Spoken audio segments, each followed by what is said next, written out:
Boa noite, internet. Boa noite, Brasil. Eu sou o Cris Dias.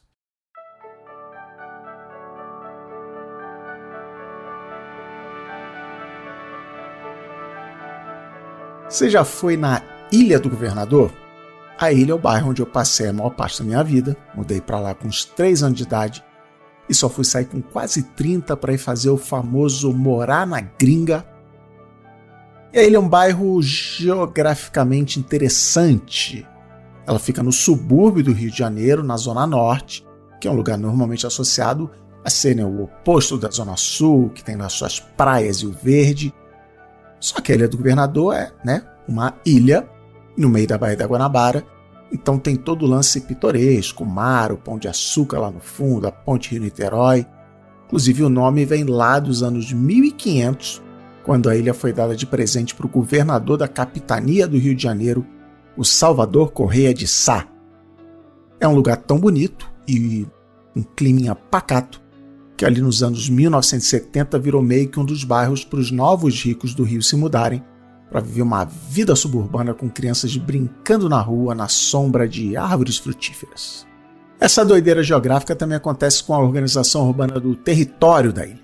É que quando você chega da cidade, que é como a gente chamava o centro ou qualquer outra parte do Rio, vindo de carro pela avenida, que é a única entrada do bairro, se você perguntar para quem mora na ilha, você na real ainda não está na ilha propriamente dita. Antes tem toda uma área militar, principalmente todo o terreno do Aeroporto Internacional do Galeão e a base aérea. Aí mais para frente tem a Vila Militar da Aeronáutica, incluindo a escola onde eu estudei dos 9 aos 15 anos. E seguindo, a avenida passa pelo meio de uma área verde que nem parece mais cidade, até finalmente chegar na parte que importa, a parte residencial, a Ilha do Governador Real Oficial, onde moram mais de 200 mil pessoas. Nessa parte aí tem uma área comercial, uns bancos, botecos, um McDonald's e a tal avenida de entrada, que no nome é uma estrada, Estrada do Galeão, começa aí se bifurcando, tipo uns afluentes, para chegar nos sub-bairros da ilha, alguns com nomes indígenas, tipo Monerói e o Cocotá, e uns com nomes chique burguês, como Jardim Guanabara. Até ali o início dos anos 1990, a Estrada do Galeão era uma rua com 2 pistas chegando e 2 saindo do início ao fim, até lá quase o fim do bairro, até que nessa época começou a rolar no Rio um programa de reurbanização feito pela prefeitura em 15 bairros, o Projeto Rio Cidade, que a galera zoava que foi criado não para reurbanizar a cidade, mas sim para ajudar a NET a passar TV a cabo pelo subsolo, porque parte dessa reurbanização era tirar a coisa que representa o Brasil mais do que futebol e samba, os postes com quilos de cabo de energia e telefone pendurados. Nessa época, meu pai já era membro ativo de um dos Rotary Clubs da ilha e me levou para uma reunião aberta ao público que ia rolar na ACM Ilha, Associação Cristã de Moços, a YMCA. Nessa reunião, o arquiteto-chefe do projeto, morador da ilha e rotariano, ia apresentar o seu plano. Ele mostrou aqueles desenhos bonitos, com conceitos de calçadas mais largas, nenhum poste, áreas para pedestres e também uma estrutura de tijolos de vidro que ia ser colocada bem no meio desse pedaço comercial logo na entrada. A principal mudança que foi apresentada nessa reunião ia ser nas ruas em si, na entrada do bairro. Já deu para imaginar que ali o trânsito era bem complicado, com todas as principais ruas do bairro se encontrando, sinal, cruzamento, pedestre, gente querendo só ir de um lado para o outro, umas 2 escolas bem grandes por ali, aquela tranquilidade. Então, além das mudanças nas mãos das ruas e belas passarelas, os arquitetos rotarianos tiveram a ideia de mudar a Estrada do Galeão ali naquele trecho. A estrada em si ia passar a ter só 2 pistas saindo da ilha. Com o espaço que sobrasse, ia dar para fazer umas vagas de estacionamento e calçadas mais largas para o comércio. Olha que beleza. Aí, para entrar no bairro, o trânsito ia ser jogado por uma rua que passava atrás dessa parte comercial, uma ruazinha até então pacata, chamada República Árabe da Síria, que era só a rua de trás da Estrada do Galeão, meio escondida, ia ser alargada para ter 2 pistas. Ficou óbvio para mim que essa era uma ótima ideia, digna de um Sin City 5 estrelas. Estava ali curtindo ver o futuro chegando no meu bairro. Aí, quando acaba a apresentação, eles abrem para as perguntas, aparece aquele tipo tão famoso, o sujeito que não quer perguntar nada, ele só quer fazer uma colocação. Ele quer opinar. Levanta um tiozinho muito calmo, falando manso, acho que ele também era rotariano, e explica que ele e a família moram no trecho da República Árabe da Síria que ia ser alargado. E que o filho dele tinha acabado de ter neném, e que toda aquela mudança de trânsito ia fazer com que o apartamento dele, que era super silencioso, virasse um caos. E que isso podia afetar o sono do netinho dele. De lá pra cá passou tanto tempo que hoje eu tenho quase a idade que meu pai tinha na época, mas ele até hoje me zoa porque eu fiquei indignado com o tiozinho totalmente full pistola. Porque ele estava ali abertamente pedindo por um projeto gigante de urbanização que ia afetar a vida de centenas de milhares de pessoas, pedindo se não dava para levar a obra para outro canto, ou de repente desistir daquela ideia de mudar a rua, só porque o netinho dele não ia conseguir dormir. Eu não lembro se eu falei alguma coisa na hora, só fiquei olhando para o meu pai com cara de absurdado, mas eu sempre usei a insistência daquele senhor como um exemplo de como uma dita alta sociedade não tá nem aí para o que é bom para o mundo, só não quer barulho no quarto do netinho. Eu sei que além do barulho, ele devia estar preocupado também com a desvalorização do imóvel, que realmente deve ter sido afetada. Ainda assim, o cara não teve pudor nenhum de tentar ativamente melar aquela ideia por um motivo que só tinha a ver com ele, até porque esse prédio dele era o único residencial no pedaço que foi afetado, coisa de, sei lá, uns 100, 200 metros. E como a ilha tem uma regulamentação de que é proibido construir prédios com mais de 4 pavimentos, incluindo o térreo, faz as contas aí de que muito pouca gente ia ser afetada pela obra.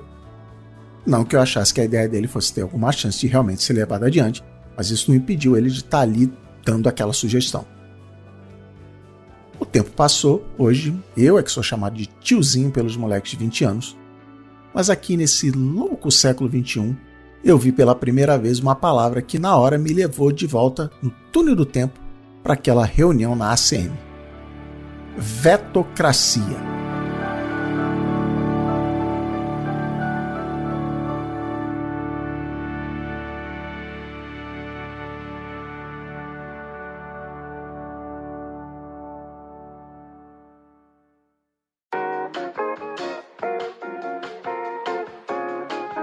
Tá curtindo a nova temporada do Boa Noite Internet? Então tenho boas notícias para você. Isso aqui que você ouve é só metade do Boa Noite Internet. É porque a outra metade acontece toda sexta-feira, por e-mail, na newsletter exclusiva para quem reconhece que o Boa Noite Internet faz aquela diferença na vida e por isso apoia a gente por quanto? Pelo valor de uma coquinha zero por semana. Até menos, né? Semana passada eu fui na padoca do Ladampé e a coquinha tá cara, hein? A nossa newsletter cobre várias coisas que não dá tempo de colocar aqui no podcast. Por exemplo, para acompanhar o primeiro episódio da temporada, eu indiquei na newsletter os meus 5 livros preferidos de autoajuda. Porque sabendo procurar, tem umas coisas bem legais. Eu também explico qual é o meu tipo de livro favorito. Mas aí já foi, eu perdi. Não, nada disso. Quem assinar recebe toda semana a nova edição, mas também ganha acesso a todas as mais de 100 newsletters já publicadas, com outras dicas, análises e muito mais.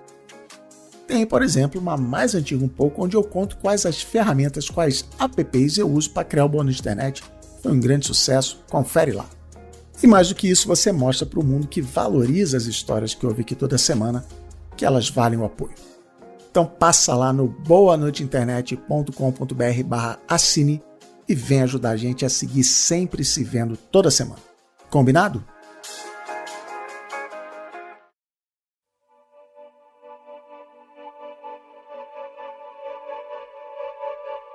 Aqui em casa a gente tem 2 gatos, o Chico e o Miró, e uma cachorra, a Lola, que chegou depois de todo mundo. A Lola é uma vira-lata que tem algum tempo passado ali, Border Collie. É maluca e cheia de energia, como deve ser. E a Ana gosta de comprar para ela um daqueles petiscos que são feitos de couro de orelha, que aí a Lola se distrai e ainda dá uma limpada na boca. Ela está aqui com a gente já tem mais de 3 anos, ela não passa fome, tem tudo do bom e do melhor. Só que se alguém chega perto do petisco, ela rosna, parte para cima, ameaça, já rolaram uns arranca-rabo aqui. É claro que ninguém, nem humano nem gato, está interessado em petiscar uma orelhinha de couro de boi. Ela, pelo visto, não entende isso e protege o lanchinho como se a vida dela dependesse disso. É claro que essa atitude dela é um absurdo, é totalmente irracional, fora a parte que a gente, ser humano, faz igualzinho, só que não para petiscos caninos. Isso se chama aversão à perda, ou o medo de perder, de deixar de ter, de precisar abrir mão de alguma coisa. Vem dos instintos mais básicos, que nem lá os da Lola, que quando acaba com o petisco logo vem alguém dar outro, não vai faltar, mas esse aqui, esse que inclusive eu nem tô comendo agora, mas vai que eu quero comer, sai fora, ninguém tira. Um experimento famoso para mostrar como esse medo afeta a nossa vida de um jeito bem mais profundo do que proteger a comida ou acumular tralha em casa é mais ou menos assim. Eu vou jogar aqui uma moeda, se der cara você ganha R$150, se der coroa você me paga R$100. Diz aí, você topa? Não precisa ser nenhum Nobel de economia para fazer uma conta rapidinha de que, levando em conta só a matemática, essa é uma boa jogada. Em média, quem joga lucra R$25 por rodada. O problema, é que a nossa cabeça não funciona assim. Nos estudos feitos usando essa situação da moeda, as pessoas costumam dizer que só topam brincar se o valor do prêmio for uns R$200, que é bem desproporcional, mas serve para mostrar na prática que para o ser humano perder dói demais. Quando alguém diz que só topa o jogo se for para ganhar R$200, está dizendo que dentro da cabeça, naquela parte que tenta prever o futuro que a gente tanto fala aqui no podcast, a felicidade de ganhar R$200 tem a mesma intensidade que a de perder 100, só que oposta, de sinal trocado. Não devia ser assim, ganhar 100 e perder 100 deviam ser equivalentes. Eu ganhei o petisco, depois eu perdi o petisco, bom, tudo bem, empate. Não é assim. A gente tem muito medo de perder o que conseguiu ganhar. E nem precisa ser dinheiro exatamente para ficar assim. Um truque bem básico de vendas é o famoso se você não gostar, devolvemos o seu dinheiro. Você nem gostou tanto assim daquele produto, mas deixa aí, vai que eu preciso. O vendedor sabe disso e está se aproveitando demais essa falha nossa, o que eu gosto de chamar de hacks mentais. Outro exemplo dessa versão é uma coisa que eu costumo apontar que é o maior medo do brasileiro: ser otário. O brasileirinho prefere fazer uma coisa errada do que ser o otário da história, já reparou? Vai ficar aqui no engarrafamento quando tá todo mundo cortando pelo acostamento? Tu vai ser otário?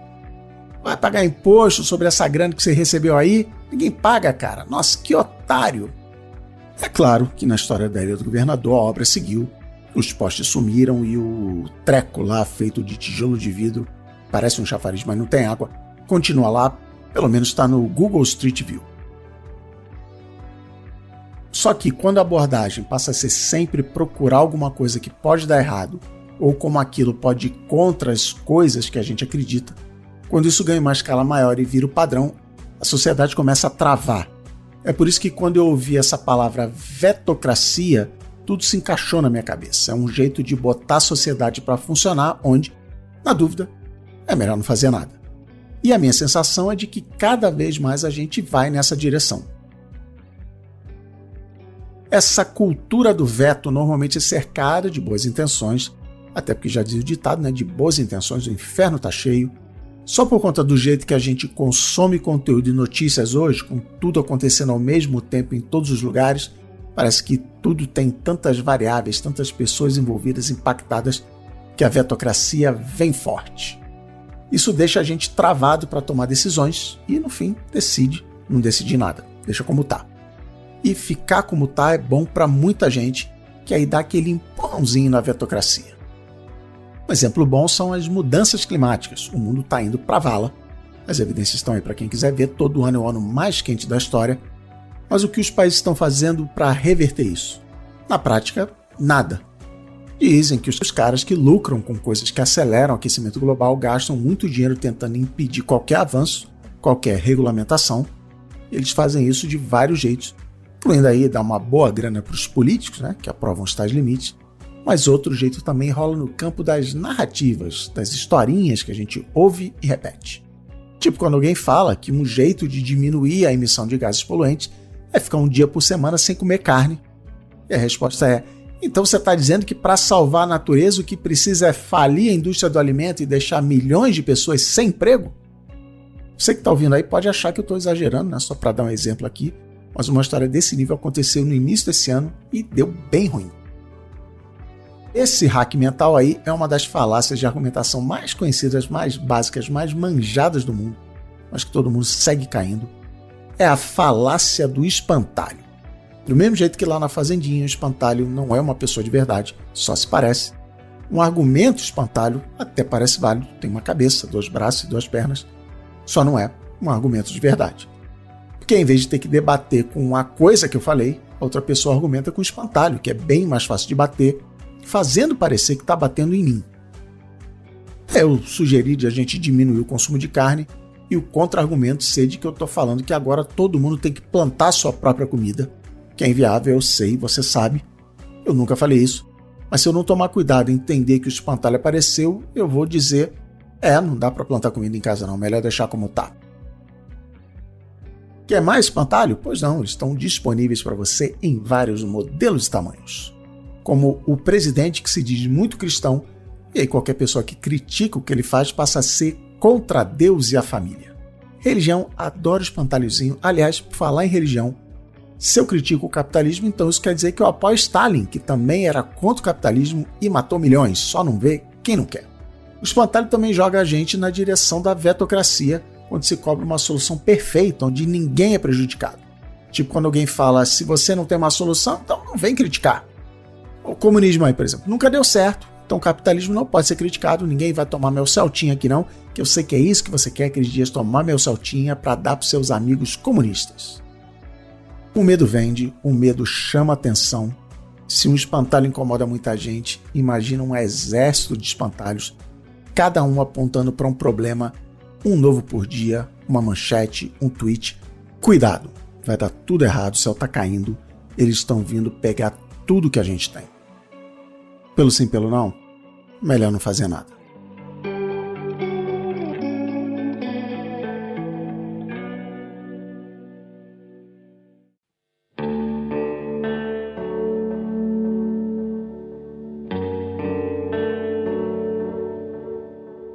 Como bom blogueirinho de longa data, de vez em quando me mandam os famosos recebidinhos. Eu faço cara que não gosto, que tô moralmente acima desse tipo de coisa, mas eu curto, né? A gente é fraco. Quem mais manda pacotinho são as editoras. E antes da pandemia chegava livro toda hora pra mim lá no B9. Eu não trabalho no B9, mas tudo bem, manda pra onde você acha que vai chegar em mim, tudo certo.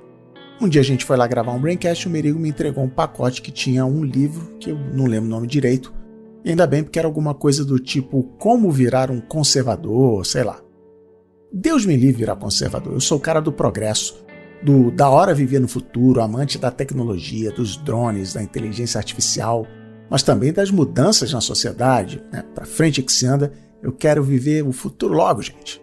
Só não pode ser esse futuro distópico aí que tem enrolado, mas, né, enfim.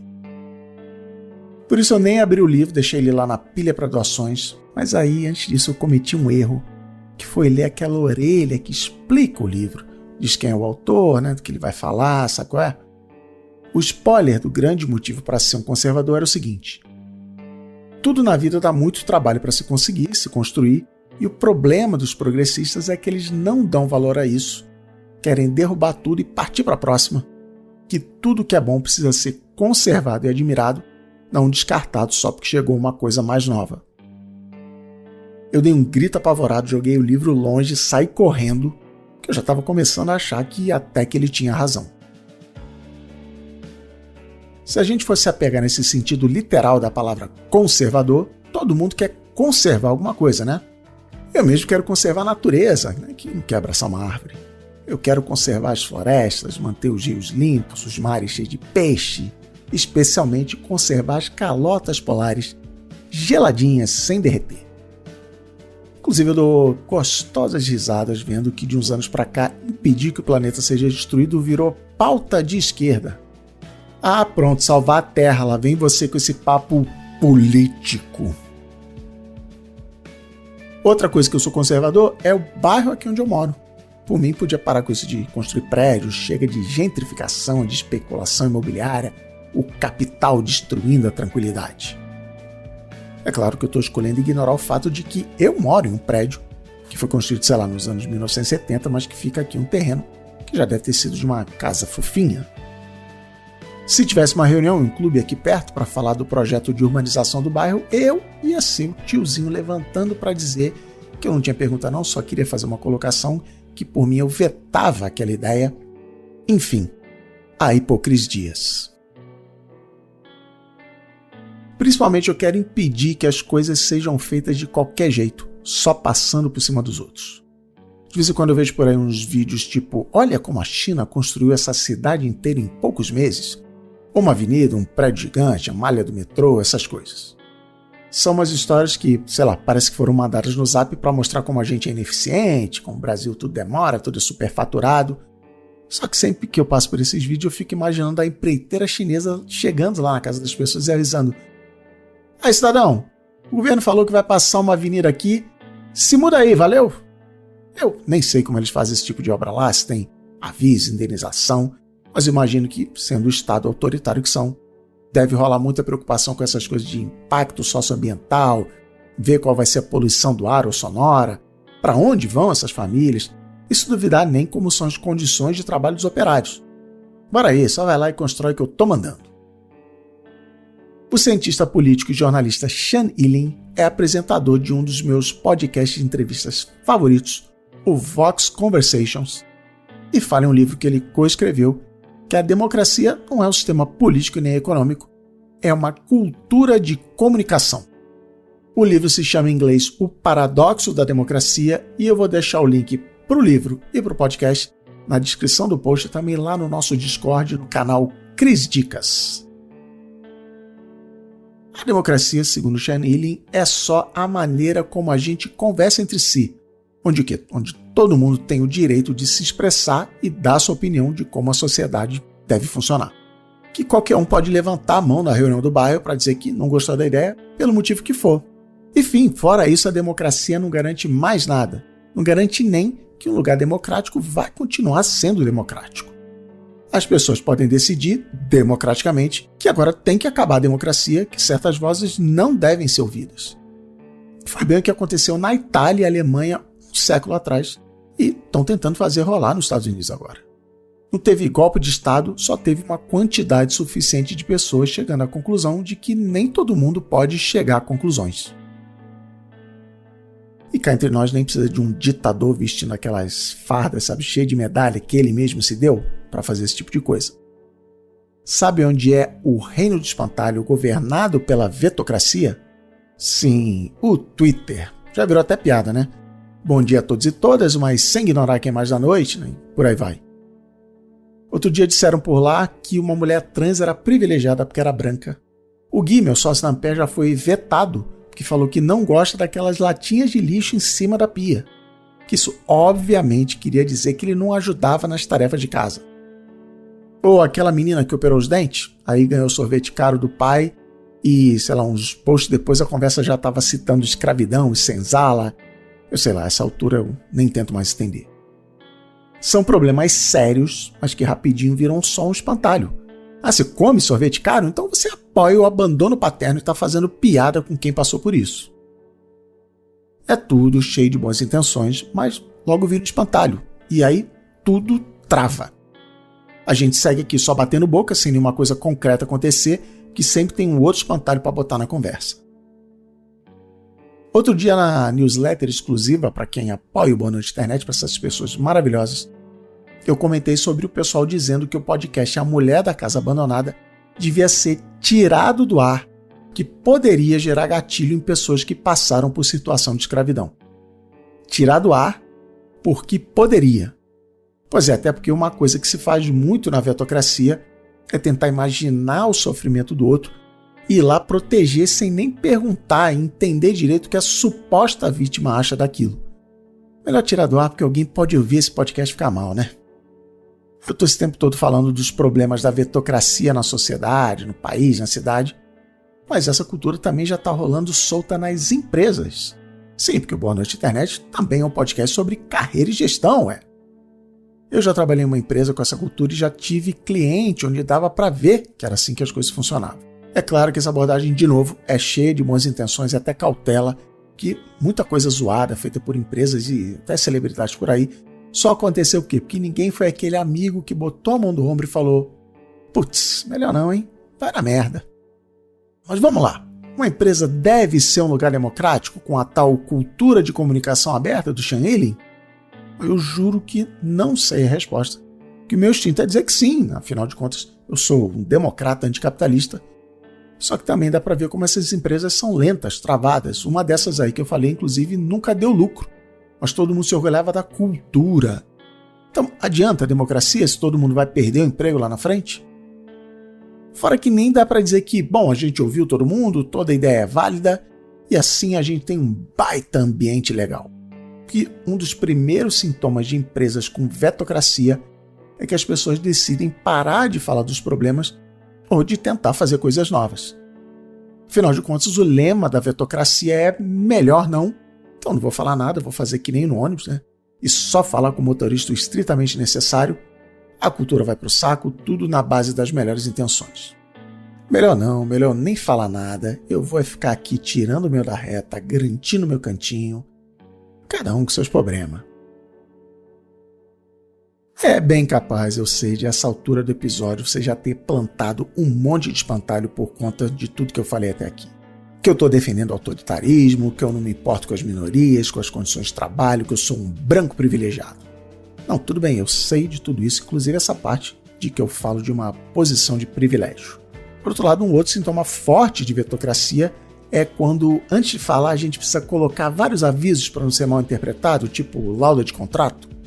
Não, veja bem, não é que eu esteja dizendo que cláusula 5, parágrafo 9º, a gente por instinto sabe, né, que pode ser mal interpretado, dá chance para o espantalho e aí faz o que? Trava tudo, fica cheio de dedo em vez de ter uma conversa aberta e direta. Eu não estou defendendo nada disso, eu só estou aqui perguntando se você já reparou nesse tipo de coisa. E também não tem nenhuma grande solução não, se você já pensou sobre isso, conta lá no nosso Discord, que aliás, essa semana passou de 1000 participantes, olha aí, muito bem, obrigado a galera do Discord. O veto é para mim um dos pilares da democracia, a materialização de que todo mundo precisa ser ouvido. Aliás, para mim uma função bem necessária de um Estado, de um governo, é segurar a onda de quem tem poder demais, dinheiro demais, para não sair por aí fazendo o que quiser.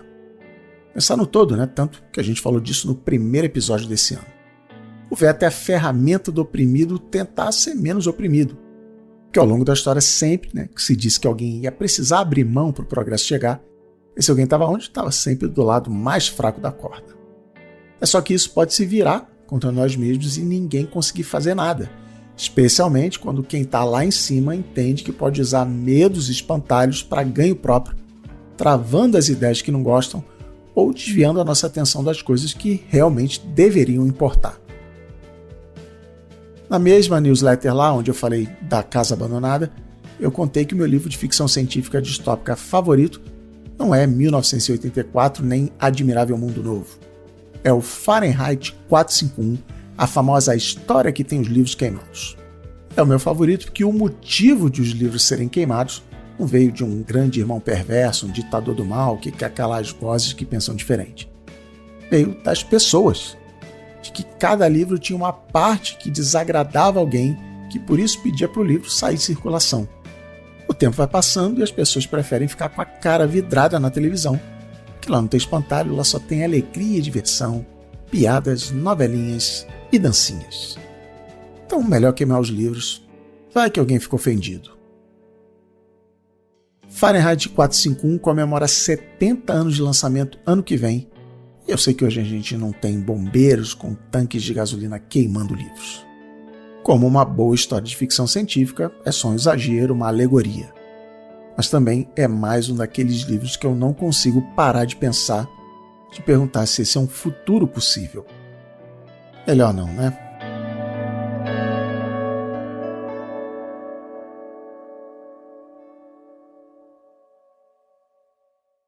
Boa noite, internet. Boa noite, Brasil. Por hoje é só. O Bônus de Internet é uma produção da Ampere e é editado pela Jéssica Correia. Ampere.